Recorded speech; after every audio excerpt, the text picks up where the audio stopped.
Ladies and gentlemen, please take your seats.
Good afternoon.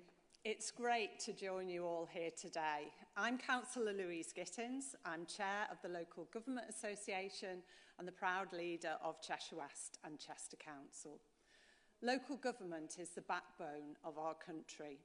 Our dedicated councillors and officers make a difference in their communities, working hard every day to improve the lives of their residents and building thriving places. As chair of the LGA, I have seen firsthand the work of our councils at the very heart of local decision-making and delivery. They are key to solving our biggest national challenges and critical in promoting sustainable local economic growth. We have continued delivering despite the financial challenges that we've faced. Here in Leeds, for example, the council, working with partners, have developed the pioneering Leeds Flood Alleviation Scheme, protecting more than 4,000 homes and over 1,000 businesses along the River Aire catchment in Leeds and neighbouring communities. And this project will help protect more than 33,000 jobs in Leeds alone.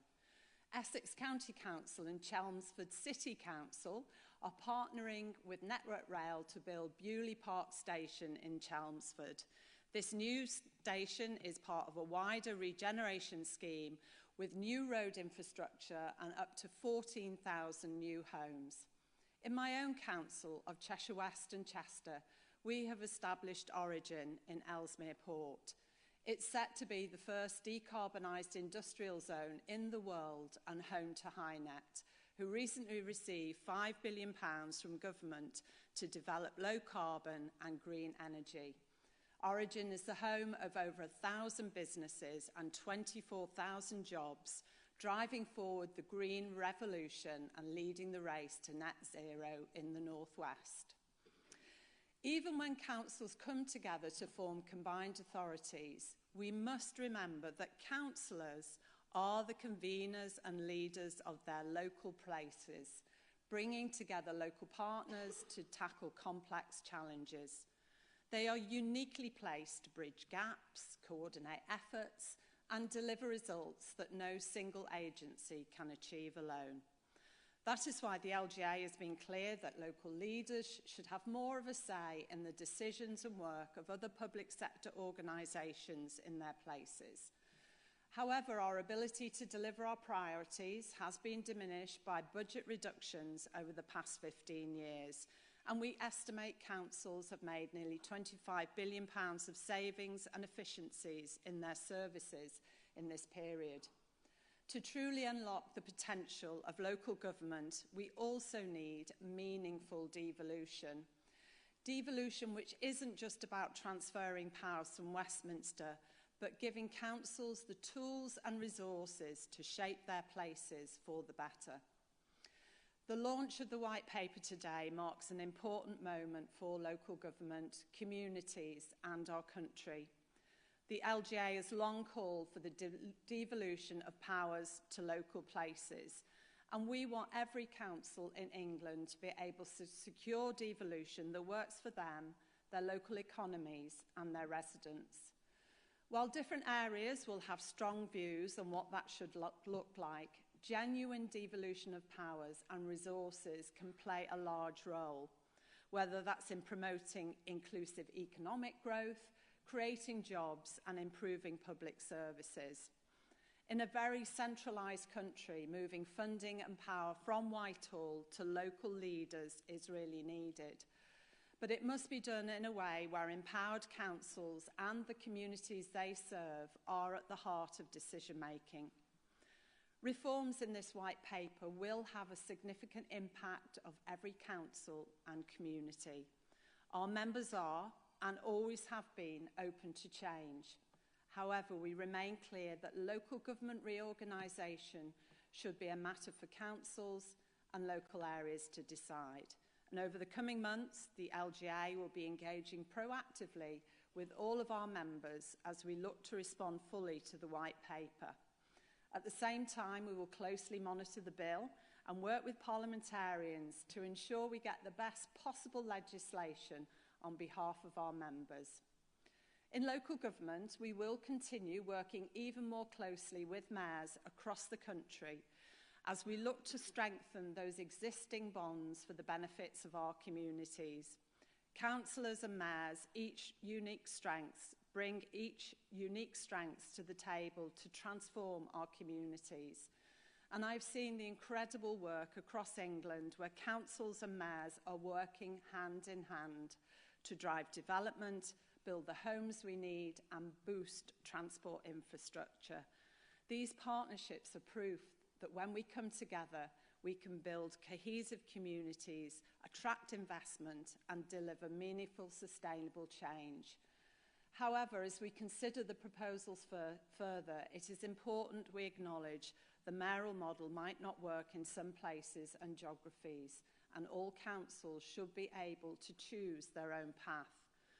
As we move along on our devolution journey, local leaders and mayors will continue to collaborate, ensuring that every corner of England feels the benefit of our shared ambition to create the positive outcomes our communities deserve. And now it's my absolute pleasure to welcome Tracy Brabin, the Mayor of West Yorkshire. And I've had the privilege of working with Tracy over the last few years on Transport for the North and our Vision for the North. And now in my new role, working together to bring local government and mayoral combined authorities even closer together.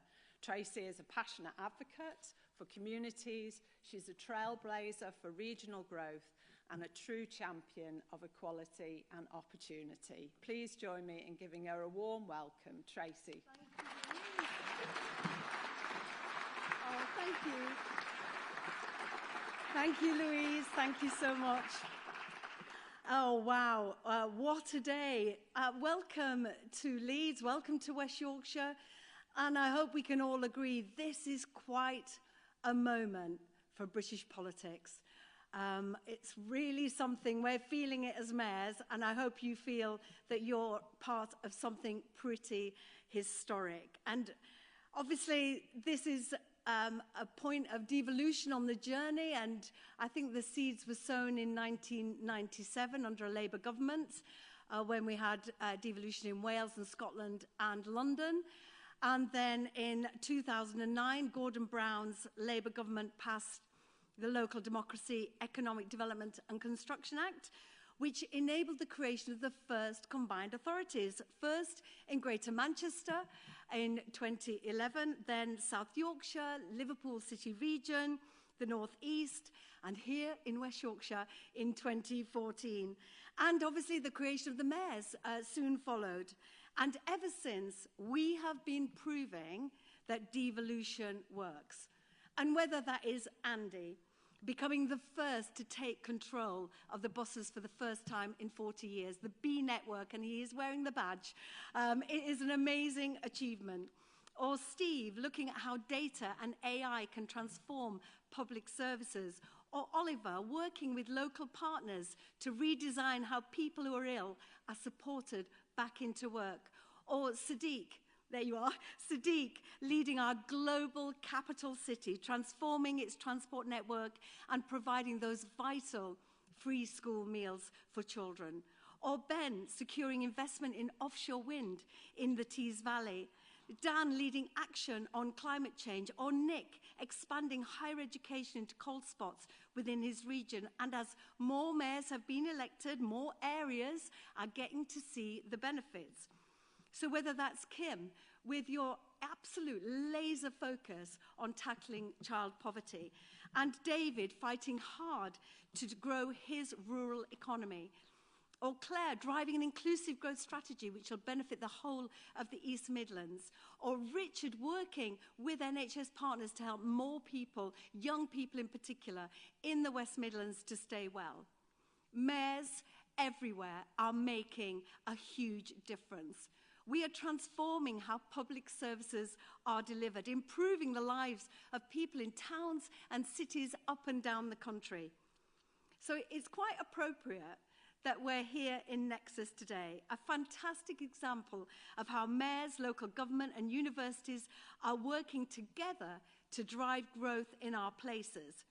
but it's also because back in 2020, this is where the mayoral devolution paperwork was signed with Rishi Sunak. But thank you for everybody that was there then to get us to where we are now. But 2 years later, in 2022, it was my absolute pleasure to introduce Gordon Brown as he introduced his commission on the UK's future, setting out how a future Labour government would transform how the UK is governed.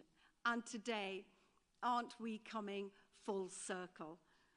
With the launch of the English devolution white paper and a plan to widen devolution to the whole of England and deepen it where it's already been proven to be successful, it's an amazing moment for our country. Now, I know there's been a huge amount of work that's gone into getting us to this point, but we are hugely fortunate to have a Deputy Prime Minister who is so determined to get things done. Let's not forget, this is 5 months in the making, to change how England is governed, to back our mayors to grow our economies with more powers over skills and housing and transport, more freedoms, more flexibilities, to create those new jobs and opportunities, and fundamentally to put more money into people's pockets.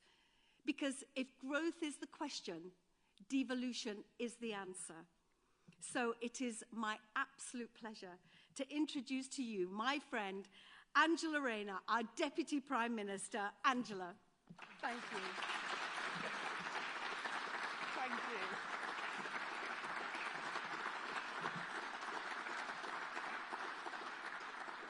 Thanks, Tracy, and thanks, Louise, for your comments as well. And I'm absolutely delighted to be here with you today. It's a moment that I know many of us have been waiting for a long time. The turning point when people and places across England finally begin to take back control over the things that matter to them. When our proud towns and cities are given the powers they need to drive growth and raise living standards as part of this government's plan for change, I was delighted to stand alongside Keir as he announced our plan just over a week ago. It's a plan for putting more money in people's pockets, a plan for putting politics back in the service of working people, a plan for stability, investment and reform, not chaos, austerity and decline, and it's a plan that will deliver a decade of national renewal. Our devolution agenda is central to this, and to the first of our 5 missions to kickstart economic growth. We've already taken important steps towards this. We've taken tough decisions in the budget to stabilise the economy, preventing a return to austerity while protecting working people's pay slips and freeing up tens of billions of pounds of investment in Britain's future. We have established a national wealth fund and just last week announced reforms to our planning rules to get Britain's building and the 1.5 million homes that we need. And as we publish the English devolution white paper today, we are taking another step towards relighting the fire in our great regions. And our aim is to create an economy and a society that works for everyone. And by tapping into the incredible talent that exists in all parts of our country. And where better to be marking this milestone than here in Leeds, the fantastic Nexus Innovation Hub, which brilliantly bridges the gap between business and academia. The backdrop here would have once been towering mills and chimneys, and now places like Leeds are proudly forging a future as bright as their industrial past. And in doing so, they're not just powering growth and better jobs in the communities, but as Gordon Brown argued so powerfully in this very place 2 years ago, they're also restoring faith in our democracy by once and for all putting the right powers in the right places. And Leeds is not alone on this journey. Just look at what our amazing mayors have been up to here today and what they have already achieved. A multi-billion-pound 10-year growth plan in West Yorkshire with Tracy. She didn't mention that when she mentioned all the other mayors. Oxford Street regeneration in London with Sadiq. Publicly owned battery trains in Liverpool with Steve. Buses under local control in Greater Manchester with Andy, lots more with Andy, I know, he's my mayor, I'm biased. Opportunities for unemployed young people in the West Midlands with Richard. New clean energy jobs in the East Midlands with Claire. North Yorkshire on a path to be England's first carbon negative region with David. The investment zone in Tees Valley, turbocharging the digital creative sectors with Ben. Families supported out of poverty in the North East with Kim. And nature recovering in the west of England with Dan. And a health-led employment programmes in South Yorkshire with Oliver. These achievements are proof that we must go further than ever. And through our devolution reforms today, we will back our mayors to deliver even more. And it's about time. For all the promises about levelling up, after 14 years of chaos and decline, our regions are more divided than ever. That's what happens when you spend a decade pitting communities against each other. Now the foundations of a good life are crumbling, and it's no wonder. Our country is the most centralised in Europe, with too many decisions affecting too many people made by too few. And in micromanaging by central government and short-term sticky plaster politics, and you've got a doom loop of real problems going unaddressed in Britain's regions. And there's huge potential that's unrealised. The last Labour government paved the way for the London Mayor, the Scottish Parliament and the Welsh Senate, and the Northern Ireland Assembly, with the great John Prescott laying the groundwork for the devolution model we know today. But under the Conservatives, devolution has often meant that creating a patchwork of individual deals benefiting some parts of the country, while other parts have missed out. Well, no more. With our plan for change, we're turning the page on an economy that hoards potential and a politics that hoards power.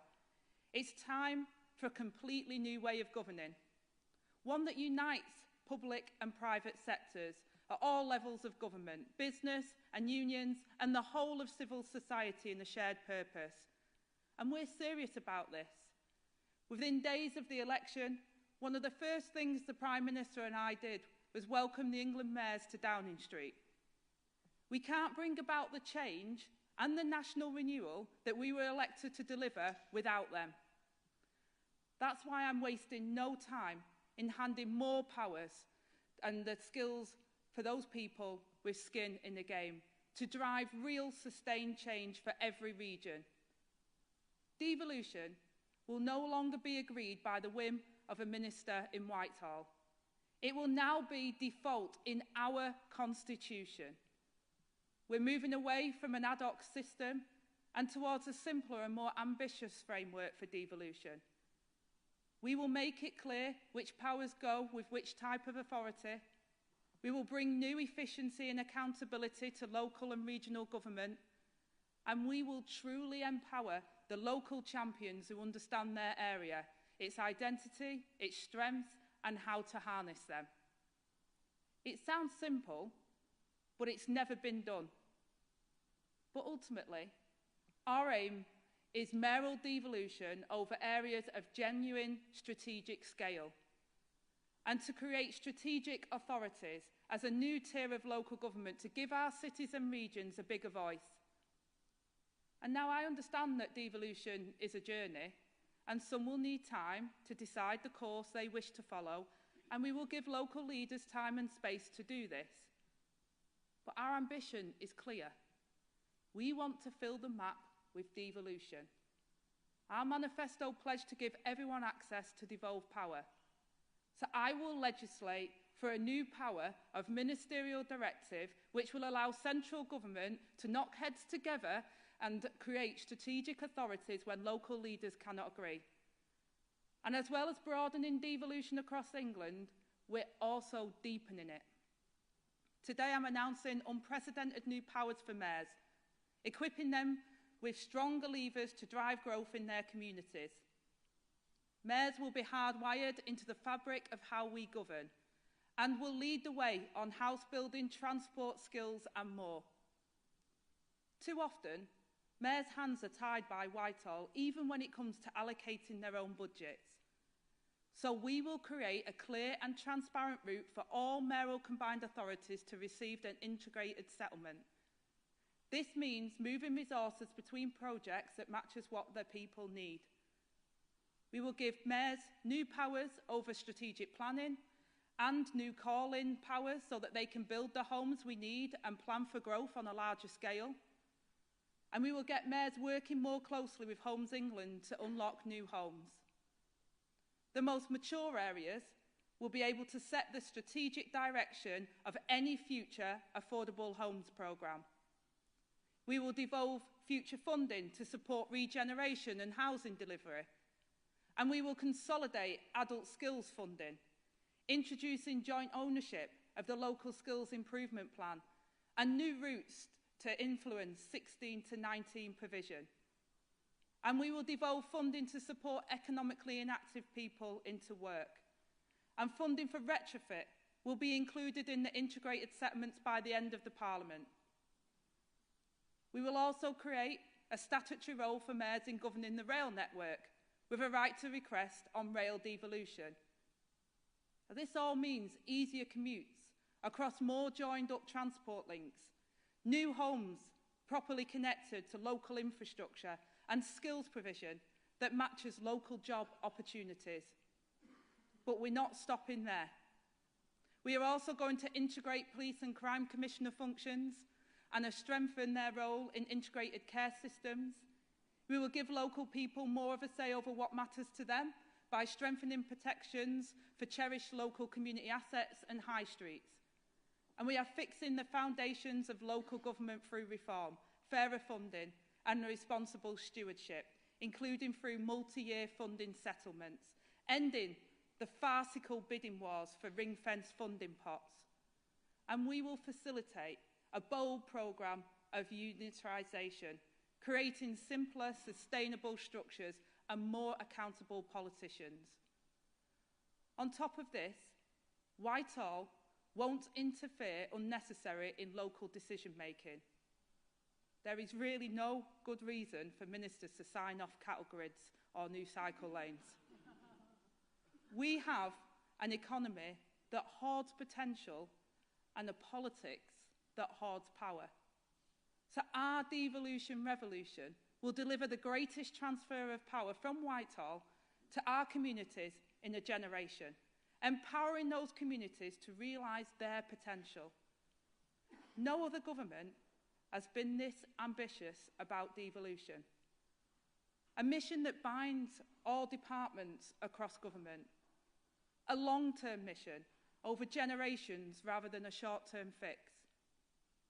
It's about change at every level that will give communities the tools to shape their future and give councils the certainty to plan, prioritise and move from crisis management to prevention.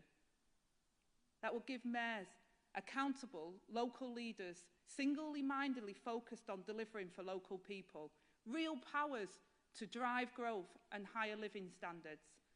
Change that people can see and feel in their lives. Change that taps into the huge potential and pride that's not just here in Leeds, but in every part of our country. And change that puts politics back in the service of working people.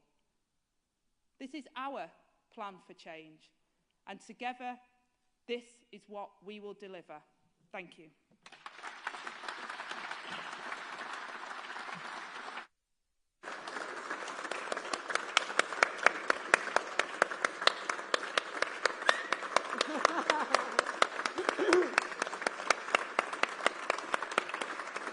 Wow.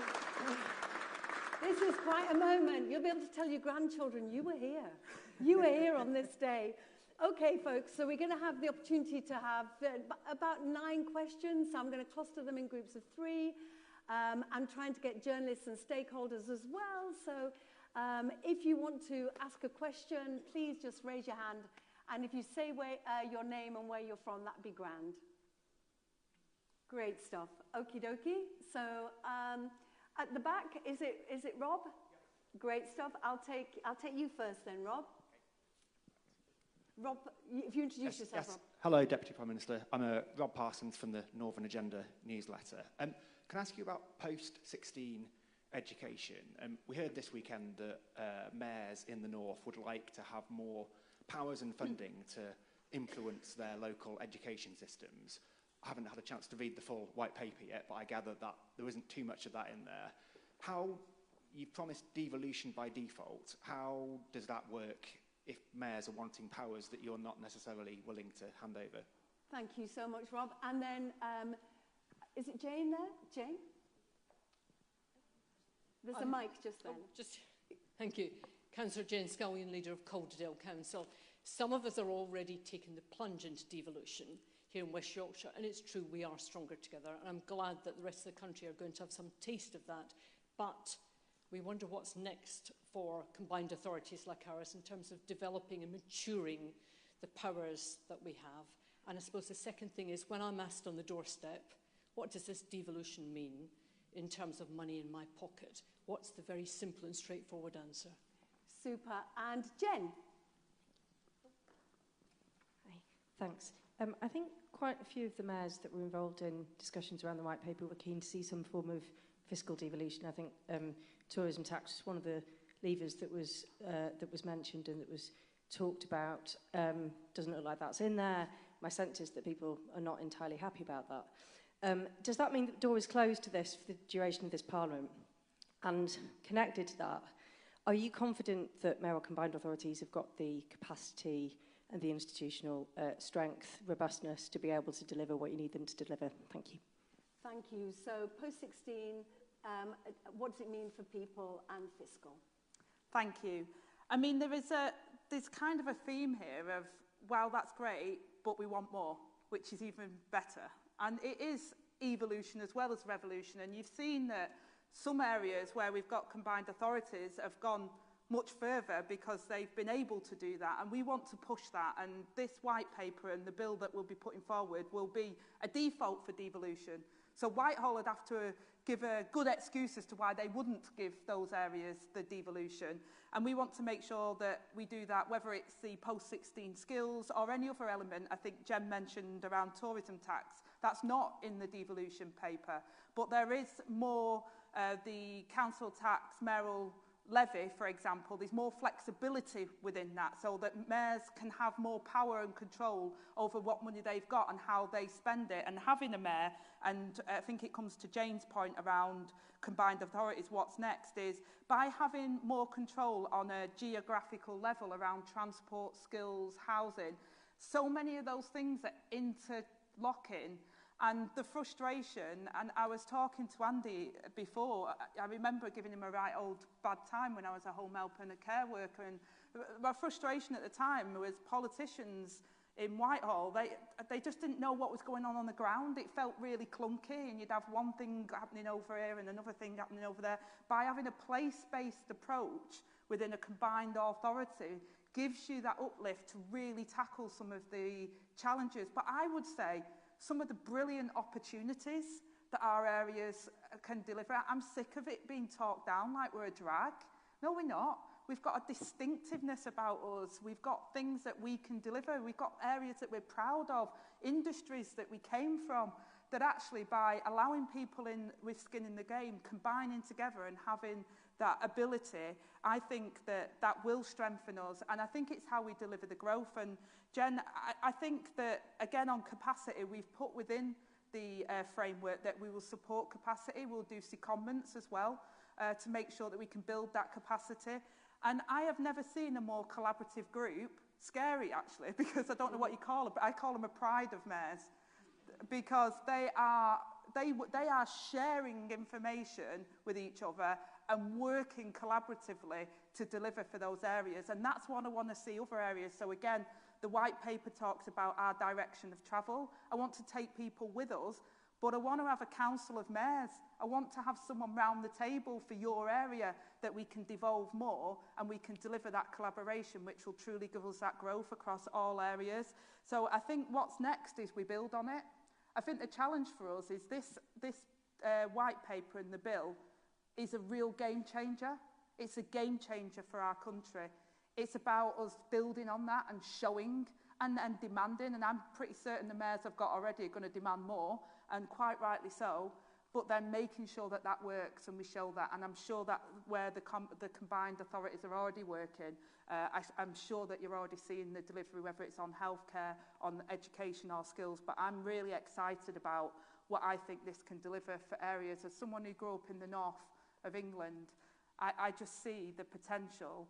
And I see a lot of, as a constituency MP, I meet more of my talent from my constituency in London than I do in my constituencies, because far too often they say they've had to move because the jobs aren't there. Well, we can build those jobs in all parts and all regions of our country, and devolution, I think, is a way of us delivering that growth and those opportunities for everyone, no matter where they grew up in England. Thank you. And I think I was told that a collection of mayors is a munificence. I like that. That works for me. Thank you. Thank you for that, Angie. And certainly every part of everyone's life should be touched by devolution, whether that's affordable housing, whether that's connected, integrated transport, whether that's skills, whether that's opportunities into work and learning.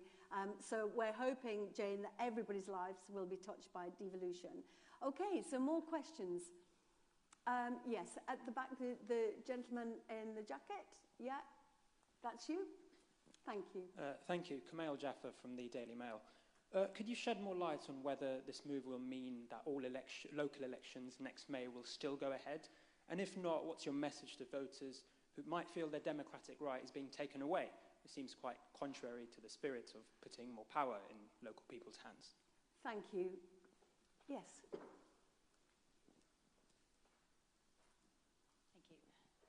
Hello, Victoria Hills Royal Town Planning Institute. There's lots going on in the world of planning reform at the moment. The question is, how quickly before we can see those strategic planning powers coming in across the cities and regions to really get things going? Thank you. Okay, and then one more at the back.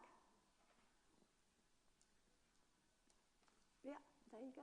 Thank you. I'm so sorry. Yes. If you want to stand. Thank you. Tamara Cohen, Sky News. In the light of the revelations this weekend about the alleged Chinese spy, do you think UK politicians have failed to be vigilant enough about the threat from Chinese influence in all aspects of public life? And if I may quickly, on your announcement today, you're proposing getting rid of swathes of smaller district councils. Do you see them as blockers to economic growth? Thank you so much. If I may just say about the question about China, it feels like that's a million miles away from what we're discussing today and what feels very important to the people in the room. And I'm sure government spokespeople have spoken about it this morning. But we've got local elections, smaller councils, and how quickly can we get those strategic plans out? Okay, so local elections, we're not looking at delaying local elections, and we're not setting that would be the agenda. What we want to see is collaboration and local government reform. If that means that they're further down and we get to that decision quickly because they're halfway down that local government reform, then that would be something that would come from the bottom up. But that's not something that we're planning on doing from central government. In terms of the town planning, strategic planning, how quickly some of that will be in the devolution bill, but people are already collaborating, and I'm pushing that. We've got Homes England. I'm working with Homes England and saying I want you to work with mayors, I want you to work with local authorities. I've said as part of the new National Planning Policy Framework that local authorities should come together to meet their new mandatory targets if they want to. I'm pushing collaboration. The one thing, and I hinted at it when I got political in my speech, the one thing that really frustrated me about the previous government was they pitted areas against each other. We're not in competition.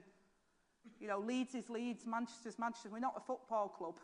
You know, we can have a bit of rivalry, but ultimately we've got a distinct identity, and local authorities working together and mayors working together actually brings out the best in us.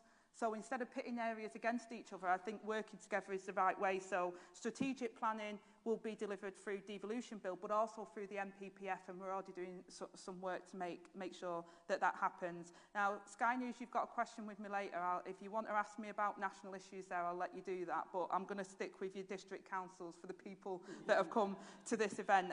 And I don't think district councils are blockers. That's not what I'm trying to achieve. What I'm trying to achieve is scale.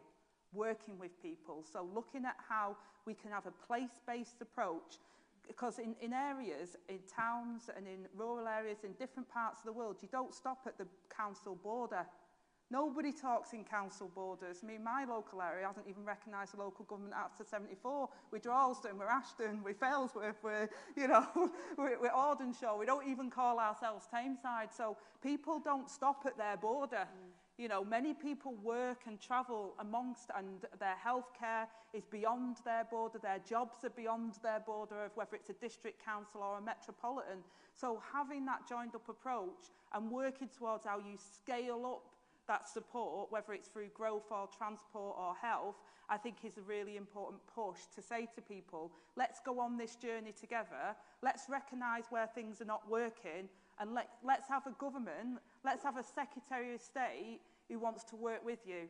That's my big point in what I'm trying to say as part of this. It's working with you. I'm not going to criticise and condemn people and say it's my way or the highway. I want to work with people to deliver, because I know that whether you're sitting on a district council, whether you're a leader of a metropolitan council, whether you're a mayor or whether you're a politician, you want what's best for the people you were there to represent.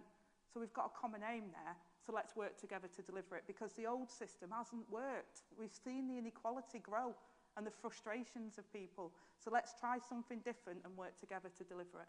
I think that's really well said, particularly about the borders. And in the white paper, you mentioned the Great North and the northern mayors coming together to solve some of those big, huge problems, whether that's energy or trade and investment.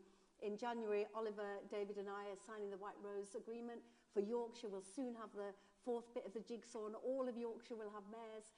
It's an amazing opportunity for that collaboration, that cross-border problem solving. So it's very exciting to see that in there. Okay, some more questions. I did see James Vincent at the back. James, do you have a question? James, go for it. James Vincent from BBC Look North. We've had mayors for about a decade now. It's sometimes quite hard to explain to people exactly what they do and necessarily who they are. What's the evidence that you're basing this on, that they are working? Sorry, mayors, but what's the evidence that you're basing all this on? Are mayors working? You're off my Christmas card list, that's for sure. And then there was someone, oh, sorry, I'll come to this side. Yes, please. Thank you very much. You've mentioned transport, and obviously we've got mayors here delivering transport connections in their areas. We represent the Urban Transport Group, working with mayors and their colleagues across the city regions. What role does transport and I guess the many acts and powers that you're transferring going to play in your economic growth mission and the various other missions? Thank you very much. And thank you for all that you do. It's incredible the work that you do, Urban Transport Group. Yes, just behind. Thank you. Nikki Chance-Thompson from the PSOL. I'm also Tracy's Deputy Chair for Culture in West Yorkshire. Just really a question for culture, arts and heritage. This is a sector that's really in quite a lot of peril due to the cost of living crisis. And really my question is how devolution will help support the sector and enable it really to sustain, thrive and grow. It brings so many benefits from an economic perspective, but also well-being, which I think people really need at this difficult time. Thank you. So evidence about do mayors work, how do we make sure transport works connected, and creative industries and culture. Thank you. I don't think that's working yet. Shall I go up here? Yeah. Is that my font? Or you'll put it on any second now? Very good at it. There you Very go. good. Voila. So, James, in terms of your point, I think the evidence is there that mayors are working. If you look at the growth and where mayors are, where they've been established, the real impact that's had. If you look at the transport and connectivity, I would say, and I said it in my speech, one of the things that comes back to us from the mayors is actually, yeah, we're doing great things, but we could do so much more. There's a frustration with the mayors, especially those mayors that have been the trailblazers, in saying, I could do so much more. Why are you deciding the employment? How are you deciding what the jobs are we know who the jobs are, we know where the skills are, we know who the employers are, we know what the health benefits would be. Why are you stopping us? So you've got to join it all up, and then you get the real potential of areas and the billions of pounds of potential that we can unlock with this devolution is incredible. Not only will that give better outcomes for people in those areas, but it will truly unlock the potential so that we meet our growth target nationally. And we're very clear on that in the government, that we won't unless we're working within our regions and sub-regions with the councils and with mayors across the area. So I do think it is working, but I think it could work even better, and that's what this paper is about. And it goes on to the transport connections as well, because again, you know, in local areas, and Andy will talk to you for a very lengthy time about the problems that we found in Manchester. You can get people in and out of Manchester, but you want to go around my patch and go around to Lisa and Andy's patch, it's a nightmare. So Andy knows that, and so do our local councils, having more control over it. He knows where my constituents are trying to get to, where the jobs are, and he knows how to build that and connect it up. So devolving more around rail and being able to do what Sadiq's able to do, because he has the powers in London. Look, I go to London every week, and I go to Manchester every week. I want London's transport system. If I wait longer than 5 minutes for a tram, I'm getting like really itchy. I'll wait 40 minutes for one in Manchester. That's why Andy's desperate to make sure that we can make that change, and that's important.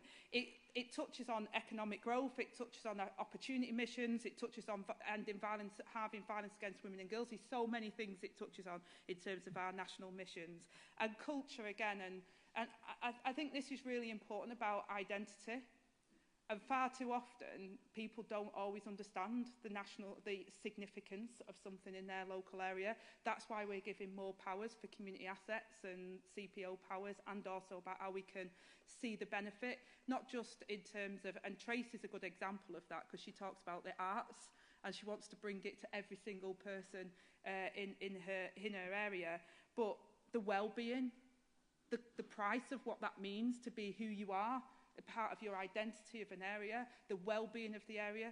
So people local skin in the game understand that more. They get what it means to their area. Steve's on to me about issues in his area, what it means to be part of where he's from, and how important assets are in his area. So I think giving more powers and more control to mayors and being able to protect those assets, and also then see the benefits that that brings to the area, the identity of the area, but also the well-being of the people there. I think somebody in Whitehall doesn't necessarily understand that.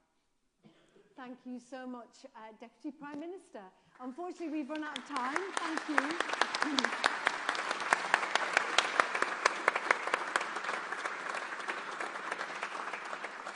Just to say, obviously, there's still some media that might not have asked questions, but I think there's going to be a huddle later, and you have these amazing mayors who will also be here for questions. And I want to thank my colleagues for taking the time to come for some long distances to be part of this historic moment. We are a force for good, and this is definitely a devolution revolution led by the formidable, the incredible Angela Rayner. So thank you so much. And mayors, come and take a selfie. Thank you. Thank you. You're great.